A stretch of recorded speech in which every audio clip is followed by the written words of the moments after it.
जीवन के एक ऐसे पड़ाव पर पहुंचने की कल्पना की जा सकती है जहां सुबह उठने के लिए किसी अलार्म की कोई जरूरत ना हो। एक बहुत ही सुकून भरा पड़ाव। बिल्कुल।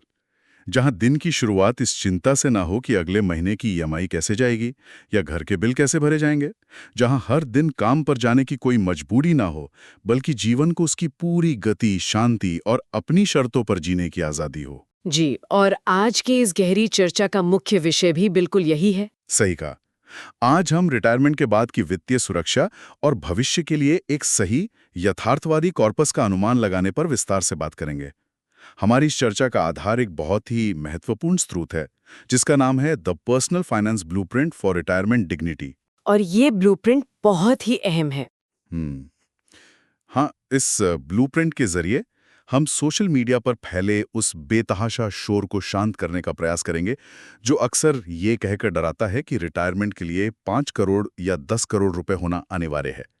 इस विश्लेषण का उद्देश्य किसी भी तरह की घबराहट पैदा करना नहीं है, बल्कि बहुत ही व्यवहारिक, शांत और व्यवस्थित तरीके से ये समझना है कि रिटायरमेंट के लिए आवश्यक राशि की गणना वास्तव में कैसे की जाती है। ये बहुत ही सटीक शुरुआत है, और इस चर्चा के आरंभ में ही ये स्पष्ट कर देना अत्यंत आवश्यक है कि यह विश्लेषण रातों रात कोई जादुई करोड़पति बनने का नुस्खा बिल्कुल नहीं है। बिल्कुल नहीं।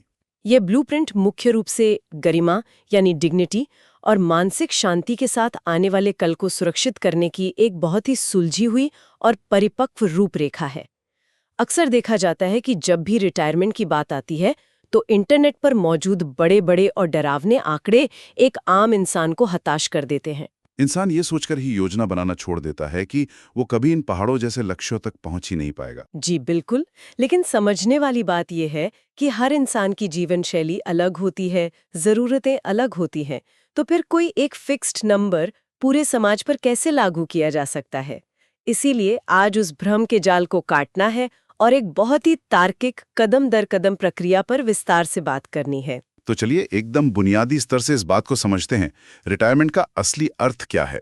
समाज में अक्सर लोग मान लेते हैं कि रिटायरमेंट का मतलब केवल दफ्तर जाना बंद कर देना है, जो कि एक बहुत ही अधूरा नजरिया है। हाँ, अगर इसे पूरी तरह से आर्थिक नजरिए से देखा जाए तो इसका अर्थ कहीं अधिक गहरा और विचारणीय है। इसका सीधा सा मतलब यह है कि बैंक खाते में जो एक नियमित वेतन यानी रेगुलर सैलरी हर महीने बिना चूके आ रही थी, अब वो हमेशा के लिए आना बंद हो जाएगी। ये एक बहुत बड़ा बदलाव होता है। बिल्कुल, लेकिन सिक्के का दूसरा पहलू ये है कि जीवन के जो खर्चे हैं, जैसे महीने का राशन या बिजली, हाँ, महीने का राशन, बिजली, हाउसिंग सोसाइटी का मेंटेनेंस, दवाइयाँ, ये खर्चे कभी रिटायर नहीं होते, ये लगातार चलते रहते हैं। ऐसे में जीवन को चलाने के लिए इंसान पूरी तरह से अपनी जीवन भर की सेविंग्स या किसी फिक्स्ड इनकम के स्रोत पर निर्भर हो जाता है। और ठीक इसी बिंदु पर सोचने का नजरिया पूरी तरह से बदलना चाहिए। ये बहुत ही दिलचस्प है कि ज्यादातर लोग जब रिटायरमेंट की योजना बनाते हैं तो वे एक गलत सवाल से शुरुआत करते हैं। वे अक्सर पूछते हैं कि भविष्य में कितने पैसों की जरूरत होगी। जी, जबकि ब्लूप्रिंट के अनुसार पहला और सबसे सही सवाल ये होना चाहिए कि आज की तारीख में हर महीने का वास्तविक खर्चा कितना है। वर्तमान खर्च का अंदाजा। बिल्कुल, जब तक वर्तमान खर्चों का एक पारदर्शी और सटीक अनुमान नहीं होगा, तब तक भविष्य के लिए की गई कोई भी कैलकुलेशन सिर्फ हवा में तीर चलाने के समान है। इसके लिए बहुत ही शांत दिमाग से बैठकर परिवार के सभी सदस्यों के साथ एक विस्तृत सूची बनानी होती है। ये सूची बनाना कोई जटिल गणित नहीं है, लेकिन इसमें एक गहरी सजगता की आवश्यकता होती है। इस सूची में केवल रोजमर्रा का राशन या बिजली का बिल ही नहीं आता, इसमें घर का मेंटेनेंस, ट्रांसपोर्ट या पेट्रोल का खर्च और मेडिकल की जरूरतें भी। हाँ, हर महीने आने वाली मेडिकल की जरूरतें और यहाँ तक कि जो सालाना लाइफ इंश्योरेंस या हेल्थ इंश्योरेंस के प्रीमियम जाते हैं, उन्हें भी 12 महीनों में बांटकर इस मासिक सूची में जोड़ना होता है। अक्सर सालाना खर्चों को मासिक बजट में शामिल करना छूट जाता है। ये एक बहुत आम भूल है। चलिए इस बात को एक बहुत ही स्पष्ट और व्यवहारिक उदाहरण से समझते हैं। हम थोड़ा ठहर कर इस पूरी कैलकुलेशन को देखते हैं ताकि इसे आसानी से समझा जा सके। मान लेते हैं कि इन सभी छोटी बड़ी चीजों को मिलाकर एक परिवार का महीने का कुल अनिवार्य खर्च 40,000 रुपए है। महीने के 40,000। जी, अब अगर इस आंकड़े को पूरे साल के परिप्रेक्ष्य में रखें तो महीने के 40,000 रुपए का मतलब है कि साल का कुल खर्च हुआ 40,000 को 12 से गुणा करने पर 4,80,000 रुपए। 4,80,000 रुपए हर साल। इसे सुनकर एक बार ये तो लगता है कि ये एक बड़ी रकम है, हाँ, रकम तो बड़ी है। लेकिन यही वो नींव है जिस पर पूरी रिटायरमेंट प्लानिंग की इमारत खड़ी होती है। अगर ये 4,80,000 का आंकड़ा स्पष्ट नहीं है, तो आगे की कोई भी योजना यथार्थवादी नहीं हो सकती। लेकिन इस नींव को हिलाने वाली एक बहुत बड़ी चुनौती है, जिसे आम इंसान अक्सर अपनी कैलकुलेशन में पूरी तरह से नजरअंदाज कर देता है। आप महंगाई की बात कर रहे हैं? बिल्कुल, महंगाई यानी इन्फ्लेशन। जो जीवन शैली आज 40,000 रुपए महीने में बहुत आराम से चल रही है, क्या 10 या 15 साल बाद भी वो उतनी ही पैसों में चल पाएगी? इसका जवाब हम अपने बीते हुए कल को देखकर ही समझ सकते हैं। ये एक अत्यंत गंभीर विषय है और किसी भी आर्थिक योजना का सबसे संवेदनशील हिस्सा है। महंगाई कोई एक बार लगने वाला झटका नहीं है, बल्कि ये एक अदृश्य कर है, एक साइलेंट फैक्टर है जो हर दिन, हर पल पैसों की खरीदने की क्षमता को धीरे धीरे कम कर रहा है। और भारत के संदर्भ में ये दर काफी मायने रखती है। जी, अगर भारत के आर्थिक इतिहास और वर्तमान संदर्भ को देखें तो यहाँ महंगाई की औसत दर 5 से 6% के आसपास मानी जाती है। अब इस 5-6% का वास्तविक जीवन में क्या असर होता है, ये समझना जरूरी है। जिस जीवन शैली के लिए आज 40,000 रुपए की जरूरत पड़ रही है, बिल्कुल उसी स्तर के जीवन को आज से 10 साल बाद बनाए रखने के लिए हर महीने लगभग 65,000 से 70,000 रुपए की आवश्यकता होगी। ये एक बहुत ही चौंकाने वाला अंतर है। 70,000 रुपए केवल उसी बुनियादी स्तर को बनाए रखने के लिए। सही कहा। और ये कोई विलासिता का खर्च नहीं है, ये सिर्फ उसी जीवन को जीने की कीमत है जो आज 40,000 में जिया जा रहा है। अगर इसे एक और नजरिए से देखा जाए, तो आज का 1 लाख रुपए आज से 15 साल बाद लगभग 2 लाख रुपए के बराबर का असर करेगा। यानी भविष्य में उसी सामान या उसी सेवा के लिए दोगुने पैसे खर्च करने पड़ेंगे। हम अक्सर देखते हैं कि जो पेट्रोल या दूध आज से 15 साल पहले जिस कीमत पर मिलता था, आज उसकी कीमत कहाँ पहुंच गई है। इसीलिए जब भी कोई व्यक्ति रिटायरमेंट की कैलकुलेशन करता है, तो उसमें महंगाई को शामिल करना सिर्फ एक विकल्प नहीं है, बल्कि ये योजना की सबसे बड़ी प्राथमिकता होनी चाहिए। महंगाई को भूले बिना योजना बनाना ही समझदारी है। और इस महंगाई के साथ साथ एक और महत्वपूर्ण पहलू है जो ब्लूप्रिंट में बहुत गहराई से समझाया गया है। वो है रिटायरमेंट की अवधि, यानी रिटायरमेंट होराइजन। ये एक बहुत ही जरूरी कॉन्सेप्ट है। आमतौर पर समाज में ये मान लिया जाता है कि 60 साल की उम्र में काम से निवृत्ति मिल जाएगी। अब अगर हम चिकित्सा विज्ञान की प्रगति को देखें और औसत जीवन प्रत्याशा यानी लाइफ एक्सपेक्टेंसी को 85 साल मान लें, तो 25 साल का समय बचता है। जी, इसका सीधा सा अर्थ ये निकलता है कि रिटायरमेंट के बाद का जीवन कम से कम 25 साल लंबा है। 25 साल ये 1/4 सदी होती है। 25 साल बिना किसी नियमित सैलरी के बिताना, ये विचार किसी को भी थोड़ा असहज कर सकता है। अगर कोई व्यक्ति 25 साल की उम्र में नौकरी शुरू करता है और 60 में रिटायर होता है, तो उसने 35 साल काम किया। 35 साल की मेहनत। और अब उसे 25 साल बिना काम के उसी बचत पर गुजारने हैं। ये एक बहुत लंबा समय है। ये समय लंबा जरूर है, लेकिन अगर योजना व्यवस्थित हो तो ये बिल्कुल संभव है और इसे शांति से जिया जा सकता है। मुख्य चुनौती ये है कि इंसान ने जीवन भर मेहनत करके जो पैसा जोड़ा है, उसे इन 20 से 25 सालों तक उसका साथ निभाना है। ये सबसे बड़ा डर होता है। बिल्कुल, रिटायरमेंट के दौरान सबसे बड़ा डर ये होता है कि कहीं जीवन के अंतिम वर्षों में पैसा खत्म ना हो जाए। इस पूरी योजना का सबसे महत्वपूर्ण हिस्सा यही सुनिश्चित करना है कि जो कॉर्पस है वो व्यक्ति की उम्र से पहले समाप्त न हो। इसी बात को ध्यान में रखते हुए इस ब्लूप्रिंट में एक बहुत ही प्रैक्टिकल और सीधा फॉर्मूला दिया गया है, जिसे 25x रूल या 25 गुना का नियम कहा जाता है। ये एक बहुत ही कारगर फॉर्मूला है। लेकिन क्या ये 25 गुना का नियम बहुत ज्यादा सामान्य या जनरलाइज नहीं है? अगर कोई व्यक्ति रिटायरमेंट के बाद दुनिया घूमना चाहता हो, तो क्या ये नियम काम करेगा? ये एक बहुत ही प्रासंगिक सवाल है। ये समझना जरूरी है कि ये नियम कोई अंतिम सत्य नहीं है, बल्कि ये एक बुनियादी रेखा चित्र है, एक बेसलाइन है। ये नियम उन खर्चों को कवर करने के लिए है जो गरिमापूर्ण जीवन जीने के लिए आवश्यक है, यानी बुनियादी जरूरतें। जी, अगर कोई दुनिया घूमना चाहता है तो उसे इस बुनियादी कैलकुलेशन के ऊपर अलग से एक ट्रैवल फंड बनाना होगा।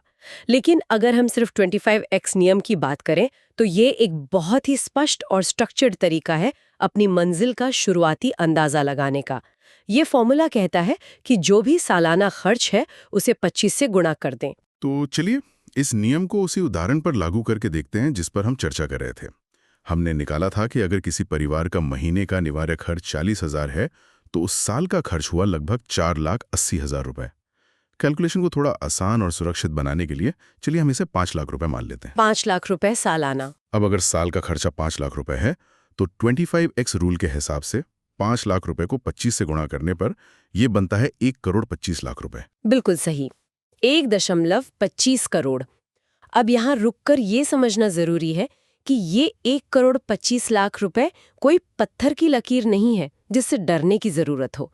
ये एक मोटा अनुमान है, एक रफ एस्टिमेट है। एक दिशा देने के लिए। जी, इसका सीधा सा अर्थ ये है कि अगर किसी के पास इतना पैसा है और वो उसे समझदारी से एक संतुलित और विविधतापूर्ण तरीके से निवेश करता है, जहां पैसा पूरी तरह से सुरक्षित भी रहे और महंगाई को मात देने के लिए थोड़ा ग्रो भी करे, तो ये राशि 25 साल के रिटायरमेंट को आराम से कवर कर सकती है।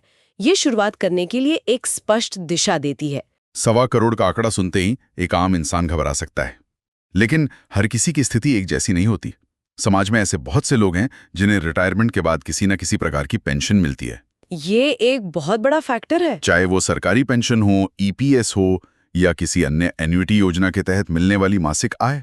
अगर पेंशन का ये सुरक्षा कवच मौजूद है तो क्या ये 25x की पूरी कैलकुलेशन बदल जाती है? ये सबसे बड़ी राहत की बात है। अगर पेंशन की सुविधा मौजूद है तो ये फॉर्मूला पूरी तरह से बदल जाता है, और ये बदलाव मानसिक रूप से बहुत बड़ा सुकून लेकर आता है। आइए इसे गहराई से समझते हैं। बिल्कुल। मान लीजिए कि उसी परिवार का महीने का कुल खर्च 40,000 रुपए है, लेकिन रिटायरमेंट के बाद उन्हें 25,000 रुपए हर महीने पेंशन के रूप में निश्चित रूप से मिलने वाले हैं। अब यहाँ खर्च और आमदनी के बीच का अंतर यानी गैप कितना रह गया? 40,000 में से 25,000 निकाल दें तो गैप बचा सिर्फ 15,000 रुपए महीने का। केवल 15,000 रुपए का अंतर। और अब अगर हम इस 15,000 रुपए के गैप को साल भर के हिसाब से देखें तो 15,000 को 12 से गुणा करने पर यह हुआ 1,80,000 रुपए सालाना। सही कहा। और ऐसे मामलों में 5 लाख रुपए सालाना के हिसाब से 25 गुना की कैलकुलेशन बिल्कुल नहीं करनी है। रिटायरमेंट कॉर्पस की गणना सिर्फ इस बचे हुए गैप यानी 1,80,000 रुपए पर करनी होती है। ये तो बहुत ही तार्किक है। जी। अब अगर हम 1,80,000 को 25 से गुणा करें तो आवश्यक राशि सिर्फ 45 लाख रुपए रह जाती है। 1.25 करोड़ से सीधे 45 लाख। पेंशन जरूरत के एक बहुत बड़े हिस्से का भार उठा लेती है, जिससे रिटायरमेंट फंड से कम पैसा निकालना पड़ता है। यह सचमुच एक बहुत बड़ा मनोवैज्ञानिक सहारा है। जब पेंशन के गैप को कैलकुलेट किया जाता है तो अक्सर जो पहाड़ जैसा लक्ष्य देख रहा होता है वो अचानक से पार करने योग्य लगने लगता है। बिल्कुल, तनाव बहुत कम हो जाता है। लेकिन ये सारी कागजी योजना धरी की धरी रह सकती है अगर हम उन गड्ढों पर ध्यान न दें जो किसी भी अच्छी भली योजना को पटरी से उतार सकते हैं। और हमारे स्रोत के अनुसार इसमें सबसे बड़ा और अप्रत्याशित जोखिम है मेडिकल इमरजेंसी। अगर हम आज से 15 साल पीछे मुड़कर देखें तो एक बड़ी सर्जरी का खर्च शायद 1 या 1.5 लाख रुपए होता था। आज वही सर्जरी 8 से 10 लाख रुपए में होती है। ये एक ऐसी कठोर वास्तविकता है जिससे कोई भी इंसान मुंह नहीं मोड़ सकता। उम्र बढ़ने के साथ शरीर में स्वास्थ्य संबंधी चुनौतियां स्वाभाविक रूप से बढ़ती हैं, और चिकित्सा क्षेत्र में महंगाई, जिसे मेडिकल इन्फ्लेशन कहते हैं, वो सामान्य महंगाई से कहीं अधिक तेजी से बढ़ रही है, जो कि बहुत ही चिंताजनक है। जी। अगर रिटायरमेंट के दौरान कोई गंभीर बीमारी आ जाए तो एक ही झटके में 5 से 10 लाख रुपए का खर्च आ सकता है। ये एक ऐसा खर्च है जो पूरी जीवन भर की जमा पूंजी की नींव को हिला सकता है। इसीलिए मेडिकल खर्च को सामान्य खर्चों के साथ मिलाकर नहीं देखा जा सकता। यही कारण है कि इस ब्लूप्रिंट में इस बात पर बहुत जोर दिया गया है कि बचाव के लिए एक बहुत ही मजबूत हेल्थ इंश्योरेंस होना ही चाहिए। और सिर्फ हेल्थ इंश्योरेंस पे रुकना भी समझदारी नहीं है, बल्कि मेडिकल खर्चों के लिए अलग से एक आपातकालीन फंड यानी इमरजेंसी फंड भी होना चाहिए। यह एक बहुत ही जरूरी कदम है। यह सबसे महत्वपूर्ण नियम है कि इस मेडिकल फंड को कभी भी रोजमर्रा के खर्चों वाले रिटायरमेंट कॉर्पस में नहीं मिलाना चाहिए। इसे एकदम अलग, सुरक्षित और तुरंत उपलब्ध रहने वाले रूप में रखना चाहिए। सहमत हूँ, मेडिकल की बात से ही जुड़ा एक और बड़ा भ्रम है जो समाज में गहराई तक बैठा हुआ है। लोग अक्सर पूछते हैं कि क्या 1 करोड़ रुपए रिटायरमेंट के लिए काफी हैं? हमने 1.25 करोड़ और 45 लाख के उदाहरण देखे, तो क्या 1 करोड़ कोई जादुई आंकड़ा है? शायद नहीं। सच्चाई ये है कि पर्सनल फाइनेंस में ऐसा कोई एक तय नियम या नंबर होता ही नहीं है। सही बात है, क्योंकि 1 करोड़ रुपए की कीमत इस बात पर बहुत निर्भर करती है कि कोई व्यक्ति कहाँ रह रहा है और उसकी जीवन शैली कैसी है। जगह का चुनाव बहुत असर डालता है। जी, अगर कोई भारत के किसी बड़े महानगर जैसे मुंबई, दिल्ली या बैंगलोर में रह रहा है, तो वहाँ की महंगी जीवन शैली, प्रॉपर्टी टैक्स और रोजमर्रा के खर्चों को देखते हुए शायद 1 करोड़ रुपए कम पड़ जाएं। लेकिन वही 1 करोड़ रुपए अगर किसी टियर 2 या टियर 3 शहर में या किसी शांत छोटे कस्बे में निवेश किए जाएं, तो वो एक बहुत ही शानदार, सुरक्षित और तनाव मुक्त जीवन देने के लिए पूरी तरह से काफी हो सकते हैं। इसके अलावा और भी कई जमीनी हकीकतें हैं। क्या व्यक्ति अपने खुद के घर में रह रहा है या हर महीने अपनी पेंशन का एक बड़ा हिस्सा भारी भरकम किराए के रूप में देना पड़ता है? क्या शौक महंगे हैं? क्या सादगी पसंद है? इन सब बातों से ही नंबर तय होता है। बिल्कुल, इन सब बातों से ही व्यक्तिगत रिटायरमेंट नंबर तय होता है। इसीलिए इंटरनेट पर किसी अनजान व्यक्ति के लिए गए फिक्स्ड नंबर को देखकर तनाव लेने का कोई औचित्य नहीं है। हर इंसान की कैलकुलेशन उसकी अपनी जीवन परिस्थितियों के अनुसार बिल्कुल अलग और अनूठी होती है। तनाव लेने के बजाय ये ज्यादा समझदारी होगी कि हम उन सामान्य गलतियों को गहराई से समझें और उनसे बचें, जो अक्सर लोग अनजाने में कर बैठते हैं। हमारे स्रोत में 5 ऐसी बहुत ही स्पष्ट और आम गलतियों का जिक्र किया गया है, जिन्हें जानना हर उस व्यक्ति के लिए जरूरी है जो भविष्य की योजना बना रहा है। ये गलतियां बहुत ही आम हैं। चलिए, इन 5 गलतियों का एक एक करके विस्तार से विश्लेषण करते हैं। पहली और सबसे बड़ी गलती जो हमारे समाज में बहुत आम है, अपनी पूरी जीवन भर की जमा पूंजी के लिए सिर्फ और सिर्फ फिक्स्ड डिपॉजिट यानी एफडी पर निर्भर रहना। ये गलती अक्सर सुरक्षा की भावना से जन्म लेती है। भारतीय समाज में 45 से ऊपर की उम्र के लोगों का फिक्स्ड डिपॉजिट से गहरा भावनात्मक जुड़ाव रहा है। फिक्स्ड डिपॉजिट सुरक्षित जरूर है, मूलधन कहीं नहीं जाता। लेकिन इसमें एक पेंच है। जी, जब हम 25 साल लंबे रिटायरमेंट होराइजन की बात कर रहे हैं, तो सिर्फ एफडी पर निर्भर रहना एक बहुत बड़ी भूल साबित होती है। इसका कारण यह है कि एफडी से मिलने वाले ब्याज पर टैक्स लगता है। टैक्स देने के बाद जो असली रिटर्न हाथ में आता है, वो अक्सर महंगाई दर को भी मात नहीं दे पाता। यानी कागज पर पैसा बढ़ रहा होता है, लेकिन असल जिंदगी में उसकी खरीदने की ताकत घट रही होती है। बिल्कुल सही। और ये बात हमें सीधे दूसरी सबसे बड़ी गलती पर ले आती है, महंगाई को पूरी तरह से नजरअंदाज कर देना। जैसा कि हमने पहले चर्चा की, महंगाई एक दीमक की तरह है जो चुपचाप असर करती है। हाँ, बहुत से लोग ये मानकर बैठ जाते हैं कि आज जो खर्च 40,000 है, वो 15 साल बाद भी 40,000 ही रहेगा।